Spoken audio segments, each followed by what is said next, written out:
இப்போ மனித சமுதாயத்தையே ஆட்டி வைக்கக்கூடிய மிகவும் கேட்டாலே அதிர்றது இல்லை அப்படிங்கிற மாதிரி நிறைய நோய்கள் இருக்கு இல்லையா? அதை வந்து நீங்கள் நினைக்கிற மாதிரிலாம் அவ்வளோ பெரிய விஷயம்லாம் கிடையாது. ரொம்ப ரொம்ப கேவலமான ஒரு மட்டமான விஷயம். அதை இவ்வளோ பெரிய பூதாகாரமாக அதை கொண்டு வரத்துக்கு எந்த அர்த்தமும் இல்லை. நீங்கள் கேள்விப்பட்டிருங்க அதிக இரத்த அழுத்தம் இல்லையா?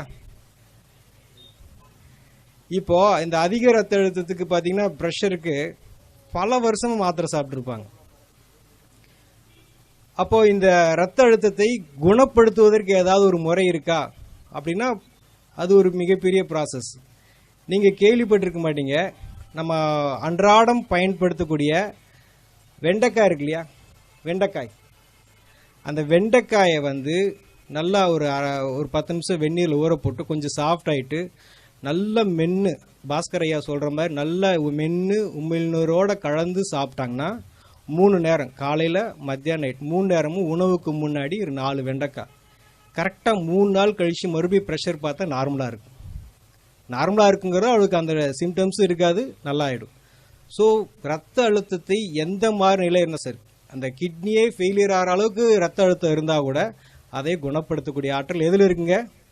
வெண்டைக்காயில் இருக்குது. அப்புறம் ரெண்டாவது பார்த்தீங்கன்னா ரொம்ப இருதயம், ஹார்ட் சம்மந்தப்பட்ட கார்டியா நிறையா வந்து கார்டியா வாஸ்குலர் டிசீஸ் ரொம்ப நிறையா வருது. ஸோ அந்த மாதிரி இருதய சம்பந்தப்பட்ட பிரச்சனைகளுக்கு வந்து எந்த மாதிரி தீர்வு? இருதயம் ஏன் பலகீனமாக அடையுது அப்படின்னா உடம்புல வந்து துவர்ப்பு சத்து இருக்குது பார்த்தீங்களா? அந்த துவர்ப்பு சத்து வந்து ரொம்ப கம்மியாக இருக்குது. அந்த துவர்ப்பு சத்து நம்ம சாப்பிட்றது ரொம்ப ரொம்ப குறைவு. அப்போ இரத்த குழாய்கள் நல்லா சுருங்கி விரியணும், ரத்தம் வெளியேற்றக்கூடிய இருதயம் நல்லா சுருங்கி விரியணும்னா அதுக்கு துவர்ப்பு நிறைய வேணும். துவர்ப்பை வந்து தனியாக சாப்பிட்றதுக்கு பதிலாக துவர்ப்பை வந்து உணவாக சாப்பிட்றது நல்லது. ஆக நம்ம எந்த இடத்துக்கு போனாலும் ஒரு விசேஷத்தில் வந்து முன்னாடி என்ன வச்சுருக்காங்க? வாழை மரம், வாழைக்காயை வந்து தொங்க வச்சுருக்குறாங்க. ஆக அந்த வாழைக்காயை வந்து தோலோட மிக சன்னமாக கட் பண்ணி ஒன்று தேங்காய் எண்ணெய் அல்லது தேன் அல்லது சும்மாவே மென்று சாப்பிடலாம். அப்படி சாப்பிட்டாங்கன்னா அவங்களுக்கு இரத்த குழாய்கள் நல்லா சுருங்கி விரிஞ்சு இருதயம் நல்லா சுருங்கி விரிகிறப்போ அந்த பிளாக்ஸு, அது போக இந்த ஹார்ட் சம்மந்தப்பட்ட எஃபிஷியன்சி இப்போ 30-40% தான் இருக்குன்னு சொல்கிறாங்களே இருதயத்தினுடைய, அது எல்லாமே பார்த்தீங்கன்னா படிப்படியாக 2 வாரத்தில் 70-80 வந்து டச் பண்ணியிருக்கு. எதனால்? ஒரு வாழைக்காயினால். வாழைக்காயோடைய காஸ்ட் எவ்வளோ ஆகுதுங்க? ஒரு காய் வந்து 5 ரூபா. அப்படி இருக்கிறப்போ ஒரு 2 வாரத்தில் பார்த்தீங்கன்னா எந்த மருத்துவத்தினாலையும் கொடுக்க முடியாத ஆற்றலை வந்து அந்த வாழைக்காயால் கொடுக்க முடியும். அப்புறம் பார்த்தீங்கன்னா 3வது, இன்றைக்கி மிகவும் காஸ்ட்லியான ஒரு வியாதின்றது கேன்சர் இல்லையா? கேன்சரை வந்து ஏன் அந்த கேன்சர் வந்து உடம்புல இவ்வளோ தூரம் வருது அப்படின்னா நம்ம உடம்புல வந்து பாஸ்பரஸ்ன்னு சொல்லிட்டு ஒரு சத்து இருக்குது. அந்த பாஸ்பரஸ் வந்து சீக்கிரமாக உடம்பு விட்டு வெளியேறிடும். அது ஏன் வெளியேறுதுன்னா நம்ம சாப்பிட்ற எல்லாமே அசிடிக் ஃபுட், புளித்த உணவு எல்லாமே சமைச்சு நிறையா சாப்பிட்றதுனால உடம்புல இருக்கக்கூடிய பாஸ்பரஸ் வந்து வெளியேறிட்டே இருக்கும். அப்போ உடம்புக்கு எல்லாருமே வந்து அசிடிக் பாடியாக மாறிடுச்சு. அதை வந்து காரத்தன்மையும் சேர்த்து நியூட்ரலாக இருக்கணும். அது போல் நிலை வந்துருச்சு அப்படின்னா நமக்கு கேன்சர் வந்து வராது.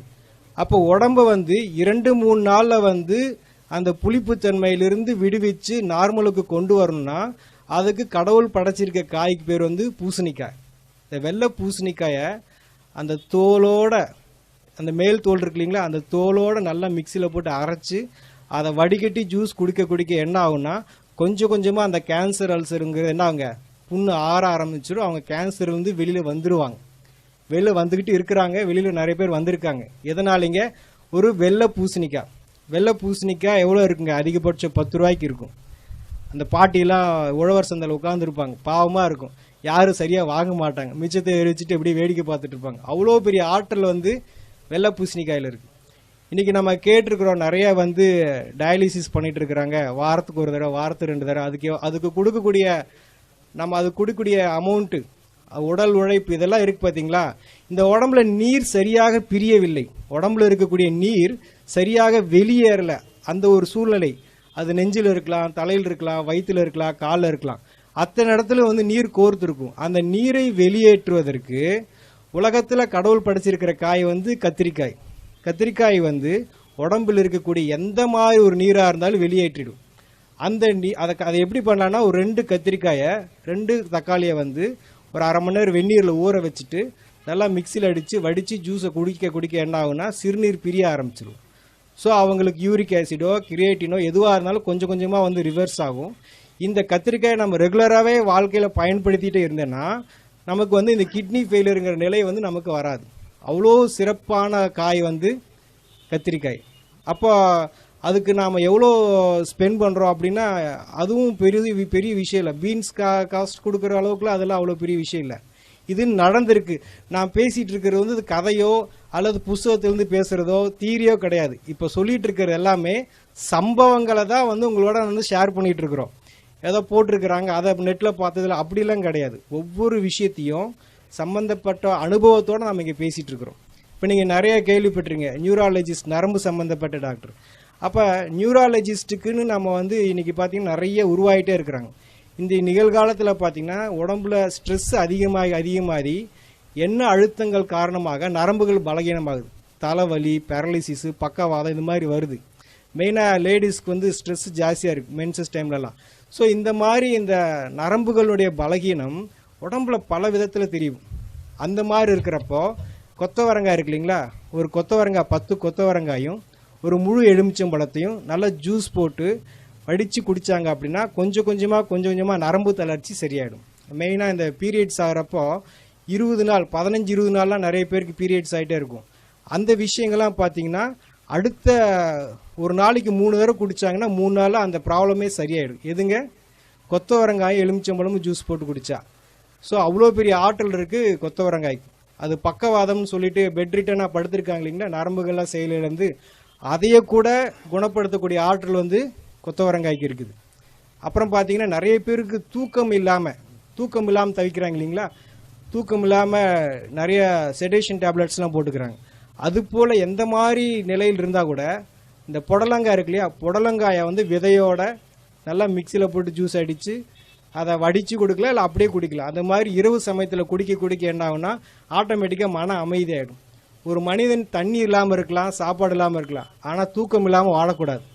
அந்த மாதிரி தூக்கமின்மையை வந்து மிக அற்புதமான முறையில் எந்த விதமான செலவு இல்லாமல், பெரிய அளவில் செலவு இல்லாமல், மிக எளிய முறையில் சைடு எஃபெக்ட் இல்லாமல் குணப்படுத்துறதா இது புடலங்காய். அடுத்து பார்த்திங்கன்னா நம்ம குடல் இந்த தசைகள்லாம் பார்த்தா ரொம்ப பலகீனமாயிருது. ஸோ அந்த பலகீனம் காரணமாக பார்த்தா கர்ப்பப்பை இறங்கிருச்சு, குடல் இறங்கிருச்சு, கேள்விப்பட்டிருக்கீங்களா? இதெல்லாம் நம்ம கேள்விப்பட்டிருக்கிறோம். அப்போ அந்த உடம்புல இருக்கிற தசைகள் வந்து ஸ்ட்ரென்த் கிடையாது. இப்போ இந்த ஏதோ ஒரு பொருளை பிடிச்சி தூக்குனா அதுக்கு வந்து பலம் வேணும் இல்லையா, அந்த பலம் இல்லாதனால அதெல்லாம் இறங்குது. ஸோ உடம்பை ஸ்ட்ரென்த் பண்ணுறதுக்கு, தசைகளை ஸ்ட்ரென்த் பண்ணுறதுக்கு என்ன காய்னா அரசாணிக்காய், நம்ம வச்சிருக்கிற மஞ்சள் பூசணிக்காய். இந்த மஞ்சள் பூசணிக்காய் என்ன பண்ணுதுன்னா நம்ம தசைகளுக்கு வலு ஊட்டுது. ஸோ அந்த மஞ்சள் பூசணிக்காயை வந்து சின்னதாக கட் பண்ணி மென்று சாப்பிட்லாம். பல்லு இல்லாதவங்க ஜூஸ் போட்டு குடிக்கலாம். அந்த மாதிரி குடிக்கிறப்ப இந்த குடல் இறக்கம், கர்ப்பப்பை இறக்கம் எல்லாமே, ஷோல்டர் இறங்குறது எல்லாமே வந்து படிப்படியாக வந்து அந்த இடத்துல வந்து செட் ஆகிடும். ஸோ அதுக்கு நம்ம இது வரைக்கும் இதுக்கெல்லாம் தீர்வு இல்லைன்னு நினச்சிட்டு இருக்கோம் இல்லையா, தீர்வு இருக்கா இல்லைங்களா? நம்ம பேசிகிட்டு இருக்கிற எல்லாமே வந்து பார்த்திங்கன்னா நீங்கள் அந்த பொருளை எந்த விதத்துலையும் வேக வைக்கிறதோ வறுக்கிறதோ இல்லாமல் அப்படியே சாப்பிட்றது. நீங்கள் அதை ஏதாவது பண்ணிங்கன்னா கண்டிப்பாக அது உங்களுக்கு 1% கூட நமக்கு பயன்படாது. எந்த ஒரு 0.5% கூட நமக்கு பயன்படாது. நீங்கள் அந்த பொருளை அதை அப்படியே தான் சாப்பிடணும். ஏன் அப்படின்னா நம்ம எதை பற்றி பேசிகிட்டு இருக்கிறோம், விட்டமின்ஸ் வந்து சீக்கிரமாக வந்து ஆவியாயிடும். அப்போ நீங்கள் கொஞ்சமாக அதை பாயில் பண்ணால் கூட ஆவியாயிடும். நீங்கள் விரும்பி ருசிக்காக சாப்பிட்லாம், ஆனால் அதுக்கு உங்களுக்கு சுத்தமாக எந்த விதத்துலையும் பயன்படாது. அப்புறம் நம்ம நிறைய கேள்விப்பட்டிருக்கிறோம், என்னது கொலஸ்ட்ரால் அப்படிங்கிறது ஒரு சகஜமாக எல்லாருக்கும் இருக்கக்கூடிய ஒரு விஷயமாயிடுச்சு. இங்கே இருக்கிறவங்களுக்கு எடுத்து பார்த்தா 70% நெகட்டிவாக தான் கொலஸ்ட்ரால் இருக்கும். ஸோ அந்த கெட்ட கொழுப்பு எப்படி உடம்பு விட்டு நீங்கும் அப்படின்னா, உடம்புல வந்து எந்த மாதிரி கொழுப்பாக இருந்தாலும் அந்த கொழுப்பை வந்து தசையிலிருந்து தோலிருந்து கொஞ்சமாக நீக்கி வெளியே அனுப்புறதுக்கு தான் கோவக்காய் என்ன பண்ணுதுன்னா கொஞ்சமாக அந்த கெட்ட கொழுப்பை உடம்புலேருந்து நீக்கி அந்த ட்ரைக்ளிசரைடு, எல்டிஎல் இதெல்லாம் வந்து கொஞ்சமாக நீக்கி உடம்பு வந்து சுத்தமாக வச்சுக்கும். ஃபேட்டி லிவர்னு சொல்லுவாங்க. அதெல்லாத்தையும் கூட இந்த கோவக்காய் வந்து மிக அற்புதமான முறையில் சரி பண்ணிவிடும். ஸோ கொலஸ்ட்ராலுக்கு ஒரு தீர்வு கிடைச்சிருச்சா. அப்புறம் உடம்புல சொரியாசிஸ் சொல்லுவாங்க இல்லையா, மிக கடுமையான வியாதி, பயங்கரமான தோல் சம்மந்தப்பட்ட பிரச்சனை. அந்த மாதிரி சொரியாசிஸ்க்கு வந்து ட்ரீட்மெண்ட்டில் நிறைய பேருக்கு சர்ஜரி லெவலில் போகிறாங்க. அந்த மாதிரி சர்ஜரியெலாம் இல்லாமல் சாதாரணமான முறையிலே வந்து சரிப்படுத்துறது தான் வந்து கோவக்காய். கோவக்காய்க்கு மீறின ஒரு பொருள் கிடையாது. இந்த வெள்ளையாக இருக்குல்லையா, ஒயிட்லலாம் வெள்ளையாக பேச்சஸ் வருது. இந்த மாதிரி வெள்ளையாக இருக்கக்கூடிய பேச்சஸ்க்கு கூட இந்த கோவக்காயை சாப்பிட்டு மீண்டும் அந்த கலர் வந்திருக்கு. கோவைக்காய் அதோட கோவை இலை கிடச்சா அதோட ரொம்ப சிறப்பு. சரிங்களா? கொலஸ்ட்ராலுக்கு சரி, இந்த மாதிரி ஸ்கின் ப்ராப்ளத்துக்கு எல்லாத்துக்குமே கோவக்காய் நல்லா கேட்கும். அடுத்து பார்த்தா சுவாசத்தில் நமக்கு வந்து சரியான ஆக்சிஜன் பற்றாக்குறை இருக்கிறனால தான் இந்த ஆஸ்துமா, வீசிங் இதெல்லாம் வருது.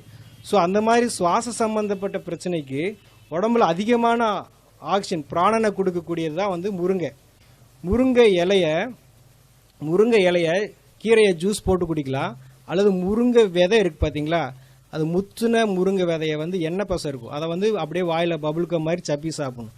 இது மாதிரி பண்ணிட்டு வர எப்பேற்பட்ட எவ்வளோ காலமான நீண்ட கிரானிக்காக இருக்கக்கூடிய ஆஸ்துமா, வீசிங் கூட சரியாக முருங்கை கீரையும் முருங்கை விதையும் சேர்க்க சுவாசத்தினுடைய ஃப்ரெஷ்னஸ், ஏன்னா உடம்புல சுவாசம் ரொம்ப முக்கியம் இல்லையா, அதனால அதுக்கு ரொம்ப முக்கியத்துவம் இருக்குது. முருங்கைனால வந்து எந்த மாதிரி சுவாச சம்மந்தப்பட்ட பிரச்சனைகளும் சால்வ் பண்ண முடியும். அப்புறம் பீர்க்கங்காயை பற்றி சொல்கிறதுனா நம்ம நிறைய அதை யூஸ் பண்ணுறதில்ல. நிறைய பேர் பாவக்காயை வந்து ரொம்ப மதிப்பாக சொல்கிறோம்.